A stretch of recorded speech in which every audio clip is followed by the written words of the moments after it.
Good morning students, કેમ છો બધા? મજામાં? ઓકે, તો આપણે પ્રકરણ 3 સુરેખ પથ પર ગતિ ના આપણે બધા વિવિધ કોન્સેપ્ટ ને ચલાવતા છે, વેગ, પ્રવેગ, એ બધું બરાબર. ઓકે, હવે આપણે આજે આ ચેપ્ટરની સૌથી ઇમ્પોર્ટન્ટ થિયરી, તમે સાંભળ્યું, સૌથી વધુ ઇમ્પોર્ટન્ટ થિયરી, નિયમિત પ્રવેગી ગતિ ના સમીકરણો આલેખની રીતથી મેળવો. જે એક્ઝામમાં આ સવાલ પૂછાય જ છે 3 માર્ક્સ માટે, બરાબર. તો નિયમિત પ્રવેગી ગતિના સમીકરણ ધોરણ 9 માં તમે 3 મેળવેલા જ હતા. અચ્છા, કયા મેળવેલા હતા? ચાલો તો તમને યાદ કરાવું. તો પહેલું સમીકરણ હતું વેગનું. v બરાબર તમને ખ્યાલ હોય તો v બરાબર u વત્તા at, ધોરણ 9 નું જ ચાલતું છે બધું. v બરાબર u પ્લસ at, બરાબર. અચ્છા, જ્યાં v એટલે વેગ, u એટલે પ્રારંભિક વેગ, જેને આપણે પ્રારંભિક વેગ એટલે શૂન્ય સમયનો વેગ. એટલે ત્યારે આપણે અહીંયા આ ચેપ્ટરમાં આપણે એ પ્રારંભિક વેગને v0 તરીકે ઓળખીશું. એટલે v બરાબર v0 પ્લસ at પહેલું સમીકરણ મેળવશું. તમને ખ્યાલ છે ને 9મા ધોરણમાં હતું ને આ? હા, ચાલો પછી એવું જ બીજું હતું, પદાર્થે કાપેલું અંતર x બરાબર આમાં t ગુણી દેવાનો, એટલે ut પ્લસ 1/2 at સ્ક્વેર હતું એવું આ સૂત્ર. તો આપણે u ની જગ્યાએ પ્રારંભિક વેગ એટલે v0 લઈને કરીશું, બરાબર. અને ત્રીજું જે સમીકરણ હતું જેમાં સમયનું કોઈ મેન્શન ન થતું હતું, એ સૂત્ર હતું v² - u² બરાબર 2ax. આવું સૂત્ર હતું, બરાબર. હવે મારી વાત શાંતિથી સમજો. આ થિયરી આપણે 100% કરવાની છે, જે પૂછાય છે એક્ઝામમાં, બરાબર. મુદ્દો નંબર 2 કે આ 3 સમીકરણો આપણને આવડવા જ જોઈએ. જો આ 3 સમીકરણ આવડશે ને આપણને, હા ને, તો અને તો જ આપણે બધા દાખલા ગણી શકીશું આ ચેપ્ટરના. જો દાખલા એકદમ ઓછા ચાલેલા છે ને, હા, પણ આ થિયરી ચાલે એટલે આ 3 સૂત્ર બનશે. આ 3 સૂત્ર આપણે યાદ રાખશું એટલે બધા અચળ પ્રવેગી ગતિના દાખલા થઈ જશે, બરાબર. તો શાંતિથી આ ટોપિકને સમજવાનું છે. ઓકે, તો જોજો હું શું કહું કે આપણે આલેખ બતાવવા પડશે. પ્રવેગી ગતિ એટલે જેમાં વેગ વધ્યા કરતો હોય, બરાબર. તો વેગનો સમય વિરુદ્ધનો આલેખ આપણે બતાવશું. આલેખ શાંતિથી સમજો. v વિરુદ્ધ t, વેગ વિરુદ્ધ સમયનો આલેખ બતાવ્યો આપણે, બરાબર. હવે આપણે પદાર્થનો પ્રારંભિક વેગ v0 લેશું, બરાબર. એટલે અહીંયાથી ગતિની શરૂઆત કરી v0, પછી પદાર્થનો વેગ વધતો ગયો પછી અહીંયા સુધી પહોંચ્યો. એટલે અહીંયા અંતમાં વેગ કેટલો થશે? આ v થશે. સમજ પડે છે? એટલે આ જે રેખા છે, આ રેખાનું નામ આપણે શું આપી દીધું? AB. હા, એટલે આ B બિંદુ આગળ પદાર્થ પહોંચે ત્યારે વેગ v થઈ ગયો ને એનો સમય કેટલો થઈ ગયો? t. બોલો, આ આલેખ સમજ પડ્યો? આલેખ સમજ પડે તો બધું આવડશે. હા, ખાલી શાંતિથી સમજો. હા, ઇમ્પોર્ટન્ટ થિયરી છે, પૂછાય જ એક્ઝામ, બરાબર. એટલે પરફેક્ટ તૈયાર કરજો. આ ચેપ્ટરમાં એક જ થિયરી તમારે કરવાની છે, બરાબર. એટલે તમને આવડી જશે. હા, તો આપણે શું બતાવેલું છે? વેગ દર્શાવેલ આલેખમાં વેગ v વિરુદ્ધ t નો આલેખ છે. એમાં પદાર્થ t બરાબર 0 સમય v0 જેટલા વેગથી ગતિની શરૂઆત કરે છે અને t સમયે એનો વેગ કેટલો થઈ જતો છે? v જેટલો. હા ને, અને આમાં પદાર્થનો અચળ પ્રવેગ કેટલો છે? સ્મોલ a જેટલો છે. બોલો સમજ પડી આવ્યું આ આલેખ? સમજ પડ્યું ને આલેખ? હા. હવે ખાસ સમજો, આપણા જૂના કોન્સેપ્ટ પરથી આ થિયરી સોલ્વ કરો. જો v વિરુદ્ધ t ના આલેખમાં આ જે AB રેખા છે તે ઢળતી રેખા છે. બરાબર? આ ઢળતી રેખા છે એટલે એનો ઢાળ, બરાબર, તો આ AB નો ઢાળ એ કોનું મૂલ્ય આપે? AB નો ઢાળ એ કોનું મૂલ્ય આપે? તો AB નો ઢાળ v વિરુદ્ધ t નો આલેખ છે ને, તો ઢાળ એટલે ઊભી અક્ષ ના છેદમાં આડી અક્ષ, વેગ ના છેદમાં સમય. બોલો વેગ, અંતર ભાગ્યા સમય એટલે વેગ, અને વેગ ભાગ્યા સમય એટલે પ્રવેગ. એટલે આમાં જે આ AB રેખા છે એનો ઢાળ પ્રવેગનું મૂલ્ય આપશે. ખ્યાલ આવે છે તમને? હા ને, એટલે આપણે આ પહેલું સૂત્ર આ મેળવશું. હા ને, u એટલે પ્રારંભિક વેગ એ v0 ના સ્વરૂપમાં લાવશું.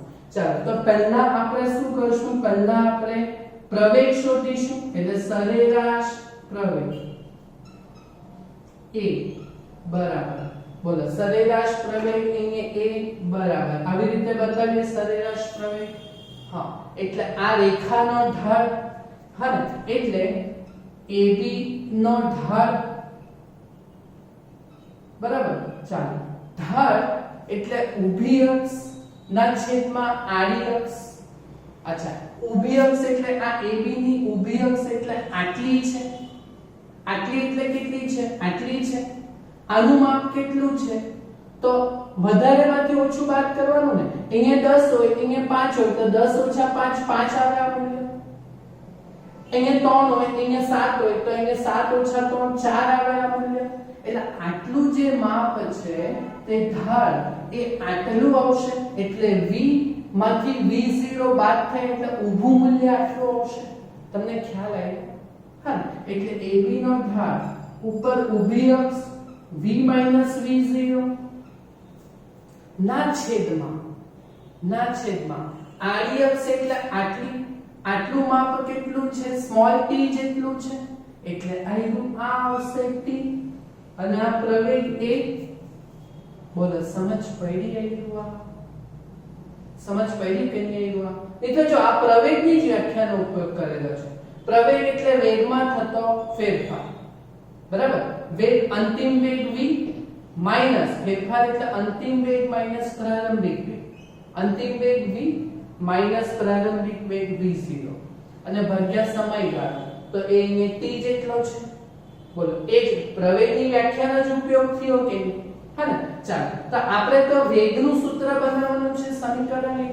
હા ને, તો જો આ t અહીંયા આવી જશે એટલે at બરાબર v માઈનસ v0, બરાબર. તો વેગનું સૂત્ર શું આવશે? માટે v બરાબર, વેગનું સૂત્ર શું આવશે? માઈનસ v0 આ બાજુ આવે તો પ્લસ v0, એટલે v બરાબર v0 પ્લસ at. આને આપણે બનાવીએ ડબ્બુ, જેને આપણે કહેશું સમીકરણ નંબર 1. આ અચળ પ્રવેગી ગતિના સમીકરણનું પહેલું સમીકરણ છે. બોલો કેવી રીતે મેળવ્યું તે જોયું? ઢાળ ઉપરથી પ્રવેગની વ્યાખ્યાનો ઉપયોગ કરીને. ક્લિયર? ઓકે. તો આ v વિરુદ્ધ t નો આલેખ, એમાં ઢાળના કોન્સેપ્ટ થી પહેલું સમીકરણ લાવ્યું, બરાબર. ચાલો, બીજું સમીકરણ આપણું અંતરનું છે. x બરાબર ut plus 1/2 at². અંતર.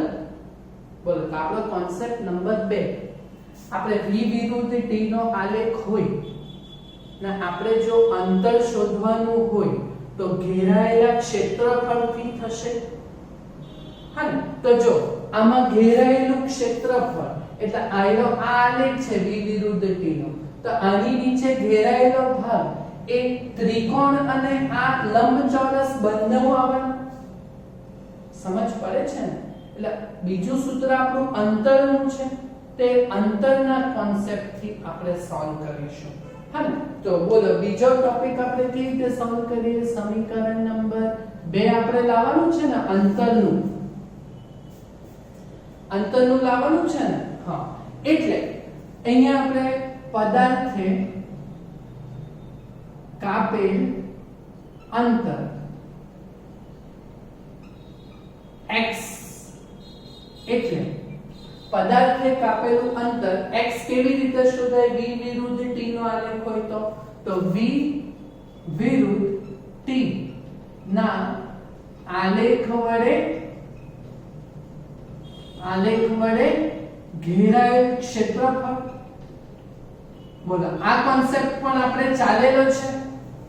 કેમ આપણે જો પહેલું આપણે પ્રવેગની વ્યાખ્યા ઉપરથી ઢાળ ઉપરથી પહેલું સમીકરણ આવ્યું બરાબર. બીજું સમીકરણ ઘેરાયેલા ક્ષેત્રફળ એટલે અંતરનું લાવવાનું. તો અંતર x બરાબર ચાલો કયો આલેખ v વિરુદ્ધ t ના આલેખ વડે કયો આકાર ઘેરાતો છે? આ ત્રિકોણ અને બીજો આ ચતુષ્કોણ એટલે લંબચોરસ. હે ને એટલે આપણે શું કરશું? લંબચોરસ. અચ્છા લંબચોરસ નું નામ જોજો આપણે અહીંયા શું આપેલું છે? લંબચોરસ ACDO એટલે લંબચોરસ ACDO નું ક્ષેત્રફળ વત્તા આ ભાગ. હા આ ભાગ એ કયો છે? ત્રિકોણ છે. એટલે ત્રિકોણનું નામ શું છે? ABC કે ACB તમે જે કહો તે. એટલે વત્તા ત્રિકોણ ACB નું ક્ષેત્રફળ. બોલો હવે તમને x બરાબર ચાલ લંબચોરસ નું ક્ષેત્રફળ નું તો સૂત્ર આવડે ને તમને? લંબાઈ ગુણ્યા પહોળાઈ. બોલો લંબાઈ એરિયા તે t અને ગુણ્યા પહોળાઈ એટલે આટલું માપ. એ આટલું માપ કેટલું છે? આટલું માપ કેટલું છે? આટલું હા તો v0 0 એટલે આટલું માપ તમારું v0 જેટલું છે. એટલે લંબચોરસ નું ક્ષેત્રફળ એટલે લંબાઈ ગુણ્યા પહોળાઈ. હા એટલે આ ગુણ્યા આ એટલે આ બેનો ગુણાકાર થશે. એટલે અહીંયા આપણે શું લખીશું? x બરાબર v0t પ્લસ ત્રિકોણનું ક્ષેત્રફળનું સૂત્ર શું છે? 1/2 પાયો ગુણ્યા વેધ. અચ્છા પાયો એટલે આડું માપ. અચ્છા પાય આડું માપ તો કેટલું છે? t જેટલું જ છે એટલે t અને વેધનું માપ કેટલું છે? આટલું એટલે કેટલું? v v0. બોલો સમજ પડી રહ્યું આ? હા હવે આપણું તો સૂત્ર શું છે? અંતર x બરાબર v0t પહેલું પદ છે વત્તા 1/2 AT² આવે આપણું સૂત્ર. હા તો હવે અહીંયા જો 1/2 પણ છે પણ v v0 t એનું આપણે સમીકરણ 1 ઉપરથી જશું. હા સમીકરણ નંબર 1 જો સમીકરણ 1 માં v v0 એટલે 80. હા એટલે આ બાજુ જો સાઈડ ઉપર કરીએ કારણ કે સમીકરણ 1 પરથી અહીંયા જો v v0 છે ને ઓકે તો v v0 ની જગ્યાએ કેટલા છે? અહીંયા v v0 એટલે 80. હા તો બોલો આ સૂત્ર શું બનશે? x બરાબર v0t વત્તા 1/2 આ v આ t તો છે જ અને v v0 સમીકરણ 1 પરથી 80 એટલે t into 80 એટલે 80² થશે બરાબર. એટલે આ બન્યું આપણું સમીકરણ નંબર 2.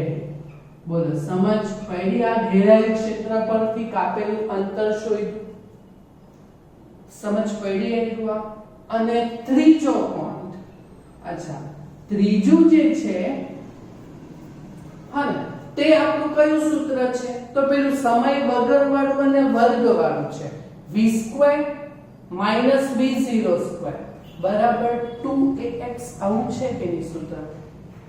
હા તો જોજો તો એમાં આપણે વેગની વ્યાખ્યાનો ઉપયોગ કરીશું બરાબર. તમને સરેરાશ વેગની વ્યાખ્યા તો ખબર છે ને? હા તો બોલો શું છે આપણી પાસે સરેરાશ વેગ ની વ્યાખ્યા શું છે સ્થાનાંતર ભાગ્યા સમયગાળો ત્રીજું સૂત્ર લાવવા માટે આપણે વેગની વ્યાખ્યાનો ઉપયોગ કરીએ સરેરાશ વેગ હા ને એટલે આપણે અંતર એટલે સ્થાનાંતર બરાબર શું આવશે સરેરાશ વેગ ગુણ્યા સમયગાળો થશે એવું આ સૂત્ર હવે સ્થાનાંતર એટલે આપણે x જ કહેતા છે કાપેલું અંતર x બરાબર ચાલો હવે સરેરાશ વેગ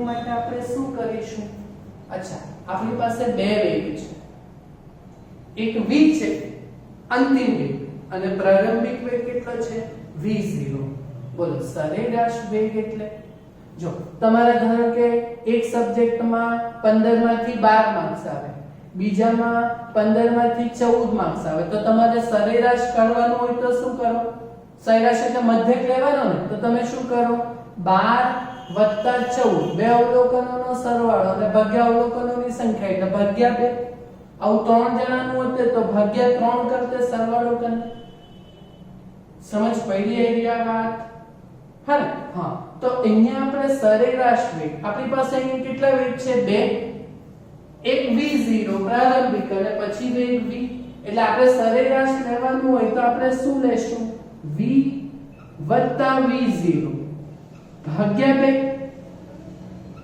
અને સમયગાળો એટલે t બરાબર હવે વસ્તુ સમજો હવે વસ્તુ કહેવાનો મતલબ એવો હા કે આપણું જે ત્રીજું સમીકરણ છે તે સમય વગરનું છે v² v02 બરાબર 2ax જેમાં સમય નથી જો આ સૂત્રમાં સમય આવ્યો કે નહીં હા તો આપણે આ સમયને આપણે અહીંયા આ સમયનું એવું સૂત્ર અહીંયાથી સમયને આપણે કાઢી નાખવાનું છે બરાબર તો આપણે શું કરીશું બસ બધી વાર અહીંયા અટક્યું તો સમીકરણ 1 નો સહારો લીધો તો એવી જ રીતે પાછું અહીંયા ગાડી અટકી તો પાછો સમીકરણ 1 નો જ સહારો લેશું ખ્યાલ આવે છે તમને હા ને તો જો મારે આ t ને કરવાનું છે તો t નું સૂત્ર સમીકરણ 1 પરથી બનાવી બોલો સમીકરણ 1 પરથી બોલો t નું સૂત્ર શું બને અહીંયાથી ખબર પડે તો અહીંયાથી તો ખબર પડે ને જો t નું સૂત્ર શું બને તો જો હું t ને કરતા બનાવું તો શું આવશે આ ગુણ્યા 1 અહીંયા ભગાઈ જશે b v0 સાથે હા ને તો સમીકરણ 1 પરથી t બરાબર શું આવશે v v0 a આવશે બોલો સમજ પડી આવ્યું આ કે છેલ્લું સૂત્રમાં સમય નથી એટલે આપણે સમીકરણ 1 પરથી સમયને કરતા બનાવીને એની જગ્યાએ મૂકીશું બરાબર તો x બરાબર અહીંયા v v0 ભાગ્યા 2 અને t ની જગ્યાએ શું આવ્યું v v0 ભાગ્યા 1 બોલો સમજ પડી તો જોઈ લો આપણું સમીકરણમાં v² v02 બરાબર 2ax આવે કે નહીં તો જો છેદમાં 2a છે તો એ આ બાજુ આવી જશે એટલે શું થશે 2ax બરાબર જો આના જેવું છે કે a + b a ઓછા b a + b a ઓછા b એટલે a² - b² ધોરણ 9 આવડે છે ને તમને x - y x + y એટલે x² - y² તો અહીંયા v v0 અને v v0 એટલે શું આવશે v² - v02 બોલો બન્યું ક્યાં સમીકરણ નંબર 3 બન્યું ક્યાં સમીકરણ નંબર 3 આવું કેટલું ઈઝી છે આલેખ સમજ પડે તો પહેલી વસ્તુ ઢાળ એટલે પ્રવેગથી થયું બીજી વસ્તુ ઘેરાયેલા ક્ષેત્રફળથી અંતરથી સૂત્ર લઈને અને ત્રીજામાં વેગની વ્યાખ્યાનો ઉપયોગ કરીને લઈને બોલો આવડ્યું કે નહીં આવડ્યું? હા, તો થઈ ગયા ને 3 સમીકરણો. તો આ છે નિયમિત પ્રવેગી ગતિના સમીકરણો. કયા? 1, 2 અને 3. તો નીચે લખી દેવાનું. માટે સમીકરણ 1, 2 અને 3 એ શું છે? એ નિયમિત પ્રવેગી ગતિના સમીકરણો છે. બોલો, આવડી થિયરી? પાક્કું? એકદમ ઇમ્પોર્ટન્ટ છે. તમને આલેખ આવડે તો આ 3 સૂત્ર તો એમ પણ તમારે યાદ રાખવાના છે દાખલાઓ ગણવા માટે. હને? તો પહેલું સૂત્ર એ ઢાળથી કર્યું. v વિરુદ્ધ t ના આલેખનો ઢાળ એ પ્રવેગનું મૂલ્ય આપે. બરાબર? પોઈન્ટ નંબર 2, ઘેરાયેલા ક્ષેત્રફળ એટલે અંતરથી કર્યું.